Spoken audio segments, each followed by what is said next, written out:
नमस्कार दोस्तों, आप सभी का आपके अपने इस ऑनलाइन प्लेटफॉर्म पर हार्दिक स्वागत है। तो लोक देवताओं के बारे में हमने पार्ट फर्स्ट अपलोड कर दिया था, जिसमें हमने बात की थी लोक देवताओं के जो 500 पीर है उनके बारे में हमने बात की थी। बहुत ही अच्छे प्रकार से हमने उस वीडियो में है वो आपको बताया था कि 500 पीर किस प्रकार से है वो उनका पूरी जीवनी के बारे में है वो विस्तार से हमने चर्चा की थी। यदि वह वीडियो आपने नहीं देखा है तो उसका भी लिंक हम इस वीडियो के डिस्क्रिप्शन में दे देंगे, वहां पर जाकर के आप उस वीडियो को देख सकते हैं। तो आज का हमारा पार्ट 2 है वो राजस्थान के जो लोक देवता, बाकी बचे हुए लोक देवता है 500 पीरों को छोड़ करके बचे हुए जो लोक देवता है उनके बारे में है। तो उनके बारे में हम पढ़ रहे हैं। तो चलिएगा फर्स्ट फर्स्ट क्रम में हम वीर तेजाजी को लेते हैं। वीर तेजाजी की बात करते हैं। तो वीर तेजाजी है, उनके पिता का नाम ताहड़ जी था। क्या था? ताहड़ जी उनके पिता का नाम था। माता राम कुंवर थी। माता का क्या नाम था? राम कुंवर थी। कुंवर उनकी माता जी का नाम था। खरनाल और एक इनको खड़नाल भी कहा जाता है, जो कि नागौर जिला है, जो कि नागौर जिला है उसके अंदर एक जगह पड़ती है, वहां पर इनका है वो जन्म हुआ था।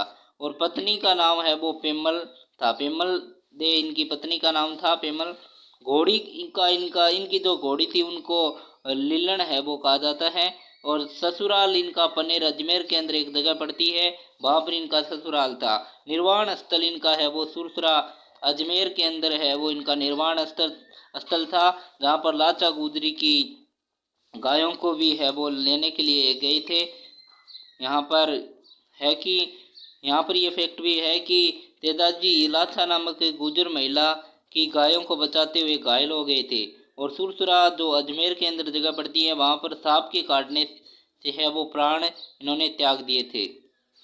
और इनको सर्परक्षक देवता के रूप में भी है वो जाना जाता है, और काला बाला के देवता के रूप में भी इनको जाना जाता है। और सर्परक्षक देवता है वो गोगा जी। यदि गोगा जी आए तो फर्स्ट में आपको क्लिक गोगा जी पर करना है, क्योंकि गोगा जी को है वो सर्वप्रथम सर्परक्षक देवता के रूप में जाना जाता है, उसके बाद तेजा जी को जाना जाता है। आगे बढ़ते हैं दोस्तों। यहाँ पर तेजाजी के मंदिर की बात की जाए।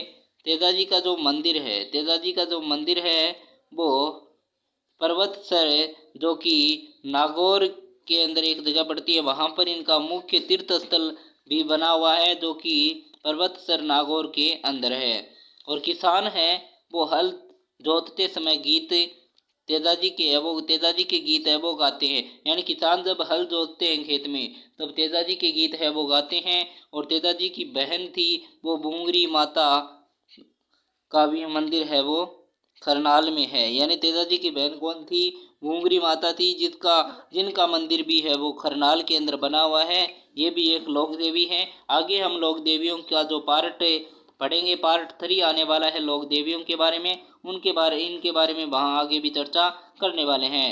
तेजाजी का पवित्र तीर्थ स्थल की बात की जाए तो जो कि एक बूंदी के अंदर भी बना हुआ है, यहाँ पर हमने बात की थी। जो खरनाल के अंदर है एक तीर्थ पर्वतसर में पर्वतसर में जो मुख्य तीर्थ स्थल है, यदि मुख्य तीर्थ स्थल पूछे तो पर्वतसर नागौर के अंदर है।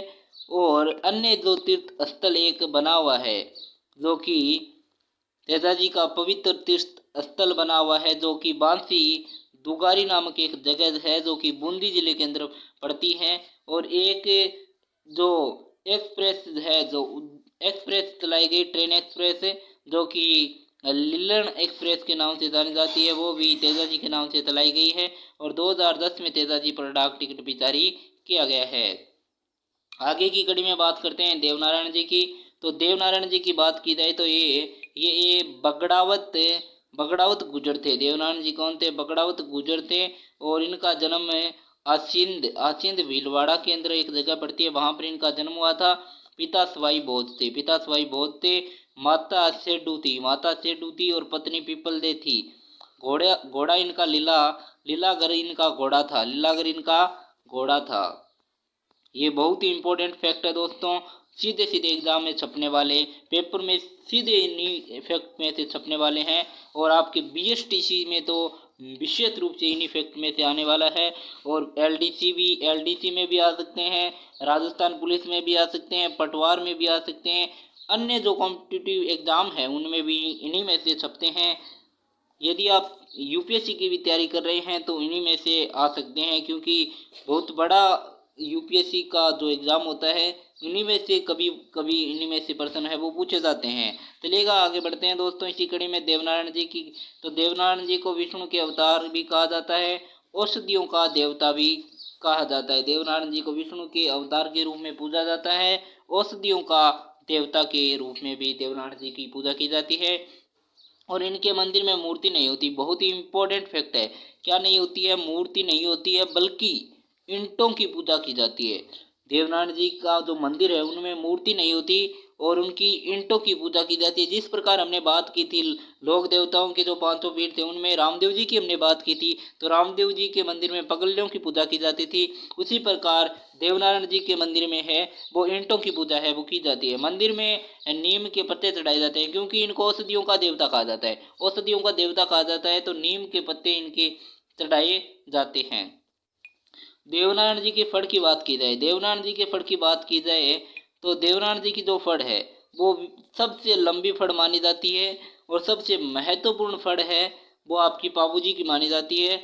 वैसे सब ये भी महत्वपूर्ण फड़ है, लेकिन पाबू जी की यहाँ पर लिखा भी हुआ है सबसे लोकप्रिय जो फड़ है वो पाबू जी महाराज की मानी जाती है। और जो देवनारायण जी की जो फड़ है वो जंतर वाद्य यंत्र के साथ है वो बांधी जाती है। और जो बाबूजी की जो फड़ है वो रावण हत्या वाद्य यंत्र के साथ है वो बांधी जाती है। और देवनारायण जी की जो देवनारायण जी है उन पर है वो उनकी जो फड़ है उन पर डाक टिकट कब जारी किया गया? तो 2 सितंबर को है, 2 सितंबर 1992 को है वो इन पर है डाक टिकट है वो जारी किया गया था। और मेले की बात की जाए तो भाद्रपद शुक्ल सप्तमी को है वो इनका मेला बढ़ता है। हालांकि हम मेले की है वो विस्तार से चर्चा करेंगे, एक टॉपिक अलग आने वाला है मेला और त्योहारों को लेकर के, उन पर भी हम विस्तार से चर्चा करने वाले हैं, लेकिन ये फैक्ट है इसीलिए हम आपको बता रहे हैं। और मंदिर की बात की जाए तो देवनारायण जी के मंदिर है वो आपको हम बता दें। एक तो हाँ, जहाँ पर उनका जन्म हुआ था आसेंद भीलवाड़ा के अंदर भी इनका मंदिर बना हुआ है। और देवमाली जो कि अजमेर के अंदर एक जगह पड़ती है वहाँ पर भी देवनारायण जी का एक मंदिर बना हुआ है। देवधाम जो कि जोधपुरिया टोंक जिले के अंतर्गत आता है वहीं पर भी इनका मंदिर है वो एक बना हुआ है। और देव डूंगरी जो कि चित्तौड़गढ़ के अंदर पड़ता है वहाँ पर भी देवनारायण जी का एक मंदिर है। देव बाबा की बात की जाए तो इनको है वो एक डॉक्टर के रूप में जाना जाता है। देव बाबा क्या थे? एक पशु चिकित्सक थे। और देव बाबा को खुश करने के लिए क्या किया जाता था? 7 ग्वालों को भोजन है वो करवाना पड़ता था। यदि देव बाबा को खुश करना है तो 7 ग्वालों को भोजन करवाना पड़ता है। और इनका जो मंदिर है वो नगला जहाज भरतपुर के अंदर इनका जो है वो मंदिर बना हुआ है। और मेला इनका है वो भाद्रपद शुक्ल पंचमी को और चैत्र शुक्ल पंचमी को इनका मेला है वो बढ़ता है। बीकाजी की बात की जाए तो बीकाजी का मंदिर डीडी बीकानेर के अंदर बना हुआ है और गायों की रक्षा करते हुए इन्होंने अपने प्राण है वो त्याग दिए थे। बीकाजी जाखड़ जो कि जाट समाज की एक जाति है, इनके कुल देवता के रूप में जाने जाते हैं।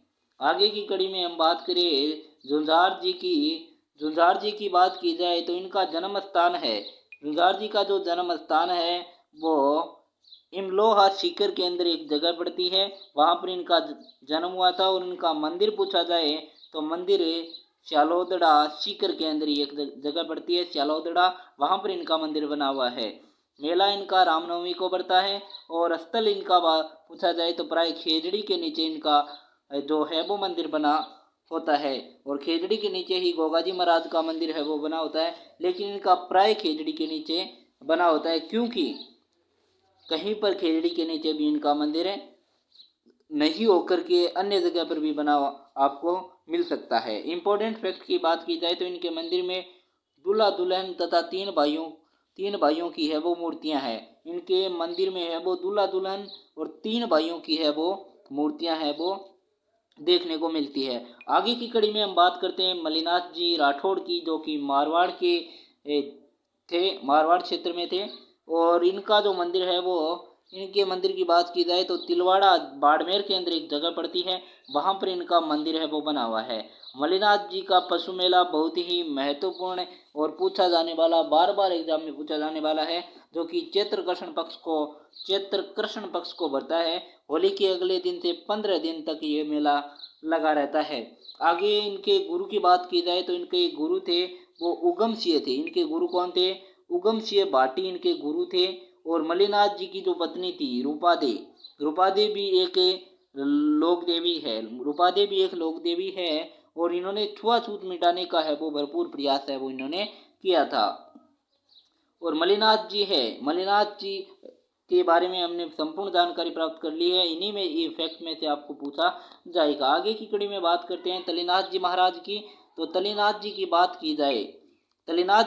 की जाए तो इनका वास्तविक नाम गोगादेव राठौड़ माना जाता है। गुरु जलंधर नाथ है और तलीनाथ जी शेरगढ़ जोधपुर में एक जगह पड़ती है, वहाँ के राजा थे। और मंदिर है वो पांचोटा जो कि जालोर के अंदर पड़ता है, वहाँ पर इनका मंदिर बना हुआ है। और तलीनाथ जी को ओरण का देवता के रूप में इनको पूजा जाता है।